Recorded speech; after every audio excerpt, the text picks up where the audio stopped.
আমাদের শরীর প্রকৃতির সর্বশ্রেষ্ঠ রচনা। যে অঙ্গ প্রত্যঙ্গ আমরা লাভ করেছি প্রত্যেকটির মধ্যে একটি নিজস্ব বার্তা রয়েছে। একটু ভেবে দেখুন, দুটি চোখ দিয়েছে দেখার জন্য, দুটি কান দিয়েছে শোনার জন্য, নাসিকাও আছে দুটি, দুটি হাত দিয়েছে দ্বিগুণ পরিশ্রম করার জন্য।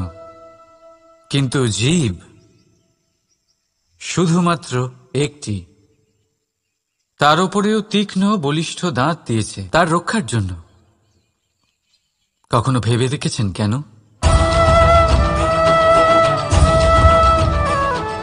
কারণ শব্দ আর শব্দের প্রয়োগ মানুষের সবচেয়ে বড় অস্ত্র, যার প্রয়োগ যত ভেবেচিন্তে করা যায় মানুষ তার জীবনে ততটাই উপরে উঠতে পারে। তাহলে মনে রাখুন, দেখুন, শুনুন আর বুঝুন বেশি, বলুন কম। রাধা রাধা। আমরা সকলে শক্তি অনুভব করতে চাই। এবার যদি আপনাকে জিজ্ঞেস করা হয় যে সবথেকে বেশি শক্তির অনুভব কোথা থেকে করা সম্ভব, তখন কেউ কেউ বলবেন পুষ্টিকর আহার গ্রহণ করলে, ব্যায়াম করলে, কেউ বলবেন ধন লাভ করলে, বন্ধুদের থেকে, পরিবারের থেকে, আদি ইত্যাদি। এইভাবে আপনি শক্তির অনুভব অবশ্যই করতে পারেন, কিন্তু সবথেকে বেশি শক্তির অনুভব যদি আপনি করতে চান তাহলে তা পাবেন শুধু একতার দ্বারা, সংগঠনের দ্বারা। যদি আপনাকে উদাহরণ দিই, নিজের এই হাতটাকে দেখুন, 5টা আঙুল রয়েছে। কোনো একটা বস্তুকে নিজের একটা আঙুল দ্বারা তুলে ধরার চেষ্টা করে দেখুন, বড়ই কষ্ট হবে। তখন আপনি বুঝতে পারবেন যখন এই 5টি আঙুল একত্রিত হয় তখন কোনো কাজ কতটা সহজ হতে পারে। এটাই হলো শক্তি, একতার। সব থেকে ভালো উদাহরণ যদি আপনাকে দিই তাহলে বাঁশি।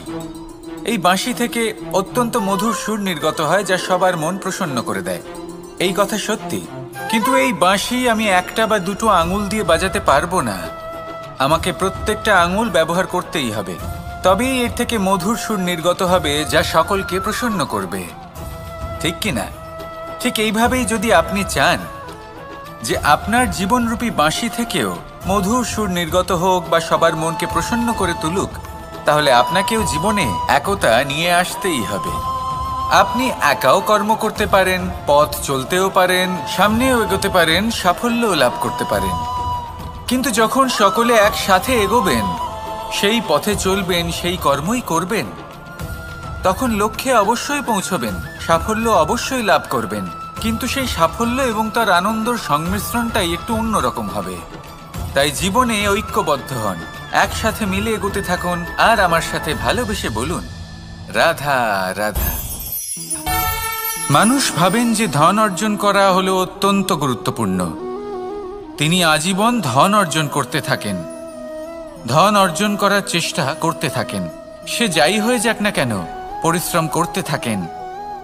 স্বাস্থ্যের দিকে নজর দেন না, না উচিত সময় খাবার খান, না উচিত সময় ঘুমোতে যান, না পর্যাপ্ত সময় পর্যন্ত ঘুমন, কিছুই না। ধন অর্জন করতেই থাকেন, করতেই থাকেন। আর কিছু সময় পরে যখন তিনি অসংখ্য ধন লাভ করে ফেলেন, তখন তার সাথে ওনার শরীরে অনেক রোগ বাসা বাঁধে। এইসব রোগের উপচার করতে করতে সেই সমস্ত ধন যা উনি অর্জন করেছেন তা তিনি ব্যয় করে ফেলেন। শেষ পর্যন্ত কি হয়? আমরা যেভাবে এসেছি ঠিক সেইভাবেই ফিরে যাই, ধন এখানেই থেকে যায়। দেখুন, একটা অত্যন্ত গুরুত্বপূর্ণ কথা রয়েছে যে আপনার বোঝা উচিত। এই যে ধন, তার ব্যবহার করুন জীবনকে আরো ভালো করে তোলার জন্য। ধনের সদ্ব্যবহার করা উচিত, এমন যেন না হয় এই ধন আপনাকে ভোগ করে ফেলে। এই জীবনকে নিশ্চিত রূপে আরো শ্রেষ্ঠ করে তুলুন। কিন্তু এই ধন অর্জন করার এই প্রক্রিয়াতে নিজের সারা জীবনকে নষ্ট করে ফেলবেন না। এই জীবন উপভোগ করতে শিখুন, আর আমার সাথে ভালোবেসে বলুন রাধা রাধা। কথায় আছে, অন্ধকারে প্রদীপ প্রজ্বলিত করলে চতুর্দিক আলোকিত হয়। কিন্তু যদি এই প্রদীপ আমি সূর্যের আলোর সম্মুখে সকালবেলায় প্রজ্বলিত করে রেখে দিই, তাহলে কি হবে? আপনি বলবেন যে এটা করে তো কোনো লাভই হলো না। সূর্যের প্রকাশের সামনে এই প্রদীপ আসলে কিছুই নয়। এবার এই চিন্তা ভাবনা প্রত্যেক দিন করতে হবে, আর একটা অমূল্য শিক্ষা পেতে হবে। মনে করুন যে আপনি মহাপুরুষের সামনে বসে আছেন, কোনো মহাজ্ঞানীর সামনে, তাহলে সেই ব্যক্তির সামনে নিজের জ্ঞানের প্রদীপ প্রজ্বলিত করবেন না, নীরব থাকুন আর সেই ব্যক্তির সূর্যের প্রকাশের মতো জ্ঞান প্রাপ্ত করুন। যতটা পারবেন জ্ঞান লাভ করুন। যদি এমন কোনো সময় এমন কোনো স্থানে আপনি আছেন যেখানে চতুর্দিক অন্ধকার, কারোর কাছেই জ্ঞান নেই, সেখানে নিজের জ্ঞানের প্রদীপ প্রজ্বলিত করুন। এমন করলে দুদিক থেকেই আপনার লাভ হবে, আপনার জ্ঞান প্রাপ্তিও হবে আর জ্ঞানের সঠিক প্রয়োগও করতে পারবেন। আর এই মন প্রসন্ন হয়ে বলবে, রাধা রাধা। মানুষের মধ্যে একটা বিচিত্র প্রবৃত্তি থাকে, অন্য সকলের বিষয়ে, তাদের জীবনের বিষয়ে, তাদের ব্যক্তিত্বের বিষয়ে, তাদের ভবিষ্যতের বিষয়ে অনুমান করা। এটা হলো অনুচিত। কারোর অতীতকালকে দেখে লোকে ভবিষ্যৎ বলে দিতে পারেন, বর্তমানকে দেখে ভবিষ্যতের বিষয়ে অনুমান করে ফেলেন। উদাহরণ দিতে হলে বলবো, কোনো দাসকে দেখুন, ওকে দেখে লোকে বলে যে ওর ভবিষ্যৎ সেটাই হতে পারে, অনুমান করে ফেলেন। আর এই রাজাকে দেখুন, উনি তো কত সুখী হবেন, উনি তো জগতের সব থেকে অধিক সুখী মানুষ, কত সুখ সুবিধা আছে ওনার কাছে, ধারণা করে ফেলেন। তবে সত্য তো এটাই যে কারোর ব্যক্তিত্বের বিষয়ে, তাদের ভবিষ্যতের বিষয়ে আপনি পূর্ণ সত্য কখনোই বলতে পারবেন না, শুধু অনুমান করতে পারবেন। আর এই অনুমান করে সত্যি কোনো লাভ হয় না, কারণ এই কাল সেটা হলো অত্যন্ত শক্তিশালী। কালো থেকে কালোতর কয়লাকেও হীরেতে পরিণত করতে পারে, অনেক বড় বড় রাজাকেও বিদূষক বানিয়ে ফেলতে পারে এক মুহূর্তেই। তাহলে আপনি অনুমান করে কি লাভ? কি পেলেন অনুমান করে? সেই জন্য কারোর বিষয়ে কোনো অনুমান করবেন না, তার ভবিষ্যতের বিষয়ে অনুমান করতে যাবেন না, কারোর বিষয়ে কোনো ধারণা করে নেবেন না। কিছু করতে হলে ভালোবাসুন, সবার মধ্যে ভালোবাসা ছড়ান, সবার মধ্যে ধন্যাত্মক ভাব ছড়ান। এই মন প্রসন্ন হয়ে বলবে, রাধা রাধা। কেউ বলে জীবন খুব ক্ষণস্থায়ী, কেউ বলে জীবন হলো একটা সুন্দর স্বপ্নের মতো, আবার কেউ বলবে জীবন হলো এক কঠোর সত্য। কিন্তু জীবন আসলে কি? জীবন হলো আপনারই প্রতিবিম্ব, একটা দর্পণ। অর্থাৎ আপনি জীবনকে সেইভাবেই পাবেন যেরকম আপনি নিজেকে প্রতিপন্ন করবেন। যদি আপনি দর্পণের দিকে তাকিয়ে হাসেন, তাহলে আপনি সামনে হাসি মুখী দেখতে পাবেন। এবার যদি আপনি গম্ভীর হয়ে থাকেন, তাহলে আপনি একজন রুষ্ট ব্যক্তি দেখতে পাবেন। শেষে সবথেকে বেশি গুরুত্বপূর্ণ হলো আপনার চেষ্টা। আপনাকে সবসময় চেষ্টা করতে হবে যাতে আপনি নিজেকে প্রসন্ন এবং ইতিবাচক মনোভাবে রাখেন। এটা হলো আপনারই উত্তরদায়িত্ব, তাকে পালন করুন। এই মনকে প্রসন্ন রাখুন, এই সংসারকে সুন্দর বলে মনে হবে। আর এই মন প্রসন্ন হয়ে বলবে, রাধা রাধা। মানুষের একটি সমস্যা আছে যে মানুষ সাফল্যকে মাপতে থাকেন, লক্ষ্যপ্রাপ্তিকে মাপতে থাকেন এবং তার তুলনা করতে থাকেন যে ও এত কিছু পেল আর আমি পেলাম না, ওর কাছে এত কিছু আছে কিন্তু আমার কাছে নেই।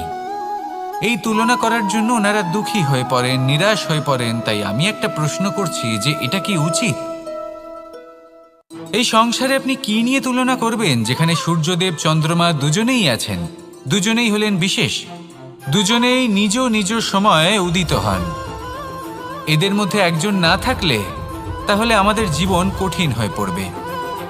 ঠিক সেইভাবেই আপনি যদি একটা বড় রেখা অঙ্কন করেন, তাহলে অন্য রেখাটি ছোট হয়ে পড়ে না, সে তেমনই থাকে যেমনটা সে ছিল। আপনার অস্তিত্ব কখনো ছোট বা বড় হতে পারে না, শুধু তুলনা করার জন্য আপনার এটা মনে হতে পারে। যদি আপনি যুদ্ধ করতে চান, আপনার তলোয়ারের প্রয়োজন পড়বে। যদি বস্ত্র তৈরি করতে চান, এত বড় তলোয়ার দিয়ে কিছুই হবে না। তখন প্রয়োজন পড়বে একটা ছোট্ট সূচের।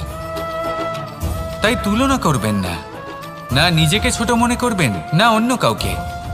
সবার সাথে সহযোগিতা করুন, আর যদি তুলনা করতেই হয় নিজের সাথে করুন, যে কাল আমি কেমন ব্যক্তি ছিলাম, আজ কি তার থেকে শ্রেষ্ঠ হয়ে উঠতে পেরেছি। ভেবে দেখুন ভবিষ্যতে গিয়ে আপনি কতটা শ্রেষ্ঠ ব্যক্তি হতে পারেন। আসুন আমার সাথে ভালোবেসে বলুন, রাধা রাধা। এই সংসারের সব থেকে গুরুত্বপূর্ণ তত্ত্ব কোনটা? প্রথম হলো সময়। জন্ম থেকে মৃত্যু পর্যন্ত এই যে সময়, এটাই তো হলো জীবন। দ্বিতীয় হলো জীবন, যাতে আমরা সময়ের সদ্ব্যবহার করি, শ্রেষ্ঠ থেকে শ্রেষ্ঠতর কাজ করার চেষ্টা করি, বহু বছরের এই পরম্পরা, এই সংস্কৃতিকে এগিয়ে নিয়ে যাওয়ার চেষ্টা করি, এই সংসারে আমরা অংশগ্রহণ করতে চেষ্টা করি। তৃতীয় হলো ধন, সেই ধন যা প্রত্যেক ব্যক্তি অর্জন করতে চেষ্টা করেন। এবার এই তিনটি তত্ত্বের মধ্যে একটা সামঞ্জস্য আছে, সমান ব্যাপার আছে, সে ধনই হোক বা সময় হোক বা হোক জীবন। আর সেই সমান ব্যাপার হলো যে যদি আপনি এটা গণনা করতে থাকেন তাহলে তা কমতে থাকে, যদি আপনি এটা ব্যবহার করেন তাহলে তা বাড়তে থাকে। একে সংগঠিত করে রাখতে চেষ্টা করলে এ হাত থেকে ফসকে যায়, কিন্তু যদি আপনি একে সামলে রাখতে শিখে যান তাহলে এমন কাজ করবেন যাতে সংসারের সাথে সাথে পরবর্তী প্রজন্ম লাভবান হবে। যদি কিছু শিখতে চান তাহলে সামলাতে শিখুন, গণনা করা বা সংগঠিত করা নয়। আসুন আর আমার সাথে ভালোবেসে বলুন, রাধা রাধা। এই সংসারে সাফল্য লাভ করার জন্য জ্ঞানের প্রয়োজন হয়, পরিশ্রমের প্রয়োজন হয়, দৃঢ় নিষ্ঠার প্রয়োজন হয়, নিরন্তর চেষ্টা করা প্রয়োজনীয়। কিন্তু আরও কিছু আছে যা অত্যন্ত প্রয়োজনীয় এবং গুরুত্বপূর্ণ। তা হলো ভালো বন্ধু। তাদের থাকা অত্যন্ত প্রয়োজনীয়। যদি ভালো বন্ধু থাকে তাহলে সময় এলে তারা ঢাল হয়ে আপনাকে সুরক্ষা করবেন। সময় এলে অস্ত্রের মতো শত্রুকে সংহারও করবেন। যদি তিনি জ্ঞানী হন, তাদের মধ্যে সদ্গুণ থাকে, তাহলে এই সব গুণ আপনার মধ্যেও প্রবেশ করবে। তাহলে সাফল্যের জন্য ভালো বন্ধু পাওয়া অত্যন্ত প্রয়োজনীয়। কিন্তু শুধু বন্ধু কেন, ভালো শত্রুও থাকা প্রয়োজনীয়।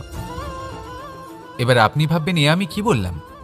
যদি আপনার জীবনেও ভালো অর্থাৎ শক্তিশালী শত্রু থাকে তাহলে আপনিও শক্তিশালী হতে থাকবেন। এই শত্রু আপনাকে প্রেরিত করবে আরও বেশি শক্তিশালী হয়ে ওঠার। কখনো কোনো হরিণকে দেখুন, তীব্র গতিতে দৌড়তে থাকে। কেন তীব্র গতিতে দৌড়য়? এই কারণে নয় যে কোথাও তার জন্য মধুর ঘাস অপেক্ষা করে রয়েছে, না। সে এই কারণে তীব্র গতিতে দৌড়য় কারণ সেটা না করলে তার পেছনে একটি সিংহ আছে যে ওকে নিজের ভোজন করে ফেলবে। তাই জীবনে বিপদ, সংকট, এই সব কিছুও হলো অত্যন্ত গুরুত্বপূর্ণ। তার সম্মুখীন হতে শিখুন আর আমার সাথে ভালোবেসে বলুন, রাধা রাধা। পুরুষার্থ। শাস্ত্রে 4 ধরনের পুরুষার্থের কথা বলা হয়েছে। প্রথম হলো ধর্ম। আপনি কি জানেন এই ধর্ম আসলে কি? আপনার কি মনে হয় ধর্ম আসলে কি? কোনো বিশেষ ঈশ্বরকে মানাই কি ধর্ম বলা হয়? নাকি কোনো বিশেষ রীতি পালন করাই হলো ধর্ম? নাকি কোনো বিশেষ সাহিত্যকে সর্বশ্রেষ্ঠ মনে করাই হলো ধর্ম? না, ধর্ম হলো সেটা যাকে ধারণ করা যেতে পারে। আর ধারণ শুধু সেটাই করা যায় যা পবিত্র। পবিত্র শুধু তাকেই বলা হয় যা নিঃস্বার্থ, যার মধ্যে শাসন করার কোনো ইচ্ছে নেই, যা সরলভাবেই প্রবাহমান, জল এবং বায়ুর মতো। যখন কোনো ব্যক্তি ধর্মকে ধারণ করেন এবং সেই ধর্ম সেই ব্যক্তিকে রক্ষা করে, তখন তাকে ধর্ম বলা হয়। ধর্ম যা রক্ষা করে অহংকার থেকে, খারাপ চিন্তার হাত থেকে। সেই জন্য পুরুষার্থ গড়ে তোলার আগে, ধর্ম পালন করার আগে ধর্মের প্রকৃত অর্থ কি সেটা বুঝে নিন। এটা জেনে রাখুন যে সমস্ত ধর্মের আধার, সমস্ত ধর্মের ভিত শুধুমাত্র ভালোবাসা। আসুন আর এই ভালোবাসার সাথেই বলুন, রাধা রাধা। কখনো কোনো বাগানের কোনো বৃক্ষকে দেখেছেন যেখানে সুগন্ধি ফুল থাকে, রসালো ফল থাকে? তখন মন প্রফুল্ল হয়ে ওঠে, মন থেকে সেই বৃক্ষের প্রতি ভালোবাসা জন্মায়। কিন্তু যিনি বাগানের মালিক, শুধুমাত্র তিনিই জানেন যে কিভাবে এই বৃক্ষকে আগলে রাখতে হয়, কিভাবে তার পরিচর্যা করলে এতে সুন্দর সুগন্ধি ফুল হবে, রসালো ফল হবে। কখনো কখনো প্রয়োজনের থেকে বেশি রোদ পেলে এই বৃক্ষগুলি শুকিয়ে যায়, প্রয়োজনের থেকে কম রোদ পেলেও এই বৃক্ষ কিন্তু শুকিয়ে যায়। প্রয়োজনের থেকে কম জল যদি পায়, এই বৃক্ষ শুকিয়ে যেতে পারে। প্রয়োজনের থেকে অতিরিক্ত জল যদি পায়, তখনও এই বৃক্ষের শিকড়গুলি নষ্ট হয়ে যেতে পারে। এবার এটাই কিন্তু আমাদের সংসারের সাথেও হয়। আমাদের সংসারের সকল প্রতিভাশালী ব্যক্তি, যেমন লেখক, বিচারক, প্রবক্তা, যোদ্ধা, এদের সবার ক্ষেত্রে এই কথাটাই প্রযোজ্য। যদি বেশি প্রশংসা করা হয়, তাহলেও এরা হারিয়ে যাবেন। প্রয়োজনের থেকে বেশি যদি নিন্দা করা হয়, তখনও তারা নত হয়ে পড়বেন। তাহলে আজ আমি এদের রক্ষা ছোট্ট কাহিনী শোনাবো, নিজেদেরও। এটা কোনো মনে রাখবেন, একটা দুজন বোন জাতাকলে গম পেশাই জেনে রাখুন কখন কোন নিন্দায় আপনি লজ্জিত হবেন ছিলেন। তিনি সময় সময় সেখান থেকে ছোট ছোট দানা তুলে নিজের মধ্যে বিষয়টা উপভোগ করছিলেন। এবার দেখতে দেখতে গম পেশাই সমাপ্ত হয়ে বলবে, এবার পেশাই করা গম নিয়ে সেই দুজন বোন বাড়ি ফিরে আসছিলেন এবং তাদের ফেরার পথে হঠাৎ করে কোথাও থেকে একটি বাছুর চলে এলো।